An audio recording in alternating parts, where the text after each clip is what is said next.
एक गांव में थोड़ी ही दूर एक गुफा हुआ करती थी। उस गुफा के अंदर कोई भी जाता वो वापस न आ पाता। एक दिन वहाँ से एक अनजान आदमी गुजर रहा होता है और वो कहता है, अरे यार मैं बहुत थक गया हूँ, ये गुफा के अंदर मैं थोड़ा आराम कर लेता हूँ। इतना कह के वो लड़का गुफा के अंदर चला जाता है। अगले ही दिन सारे गांव वाले इकट्ठा होकर उस गुफा के बारे में बात कर रहे होते हैं। मैंने कल एक लड़के को उस गुफा के अंदर जाते हुए देखा था। मेरे को लगा कि कहीं मैं भी ना फंस जाऊं, इसके लिए मैं कुछ नहीं कहा। पहले मैंने भी बहुत से लोगों को उस गुफा में जाते हुए देखा, पर वापस आते हुए किसी को नहीं देखा। सरपंच जी, हमें उस गुफा के सामने एक बड़ी सी दीवार खड़ी करनी पड़ेगी। अभी हम कोई फैसला नहीं उठाएंगे। कल मेरा बेटा रवि अमेरिका से अपनी पढ़ाई करके आ रहा है, वो जो बोलेगा वही अंतिम फैसला होगा। अगले दिन सरपंच का बेटा रवि गांव वापस आ जाता है। अरे पिताजी, आप इतना निराश क्यों हैं? अच्छा हुआ बेटा तुम आ गए। हम सब उस गुफा को लेकर परेशान हैं। वही गुफा जिसपे मैं छोटे में खेला करता था। हाँ बेटा, अब वही गुफा भूतिया गुफा बन चुकी है। अरे वो भूतिया कैसे? इतनी अच्छी वो गुफा है। बचपन में मैं उस गुफा में ही खेला करता था। आप तो जानते ही है ना पिताजी।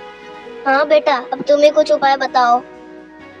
ठीक है पिताजी, मैं कुछ करता हूँ। इतना कहते ही रवि पुलिस स्टेशन चला जाता है और कहता है, अरे पुलिस अंकल, आपको मेरे साथ उस गुफा के अंदर जाना होगा। अरे मैं नहीं जाऊंगा उस गुफा में, मेरे को मरना थोड़ी है। अरे सर, आपको कुछ नहीं होगा, मैं बोल रहा हूँ ना, चलिए आप मेरे साथ। रवि पुलिस इंस्पेक्टर को कैसे भी मना के उसे ले जाता है। ये भगवान मेरी रक्षा करना। पुलिस ये कहता है और वो दोनों गुफा के अंदर चले जाते हैं और वो गुफा के अंदर देखते हैं कि इतना सारा सोना उन्हें मिल जाता है। लोग चौंक जाते हैं कि इतना सारा सोना कहाँ से आया। और वहीं थोड़ी दूर कुछ गुंडे भी खड़े रहते हैं और एक गुंडा कहता है, अरे अरे भागो, पुलिस आ गई। जाओ, कोई कहीं नहीं जाएगा। मुझे लगा कि यह भूतिया गुफा है, अब पता चला कि ये तो चोरों का गुफा है। तभी उन गुंडों को पुलिस पकड़ ले जाती है और उन्हें जेल में बंद कर देती है। और वहीं दूसरी तरफ रवि सब गांव वालों को कहता है और सारा सच बता देता है। अब किसी को कोई डरने की जरूरत नहीं है, क्योंकि उस गुफा में कोई भूत नहीं, बल्कि वहाँ कुछ गुंडे रहते थे जो अपने काम के लिए दूसरों को मार दिया करते थे, जिससे वो अपना काम पूरा कर सके और वहाँ पे कोई ना आए। अरे बेटा, तुमको कैसे पता चला वहाँ पे गुंडे रहते थे और तुम पुलिस को लेकर चले गए?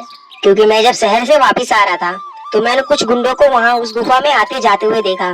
तभी मैं समझ गया वहाँ पे कोई भूत नहीं, बल्कि वहाँ गुंडे रहा करते थे। तभी मैं पुलिस को लेकर गया। रवि की ये बात सुनने के बाद कोई भी गांव वाला उस गुफा में जाने से नहीं डरा।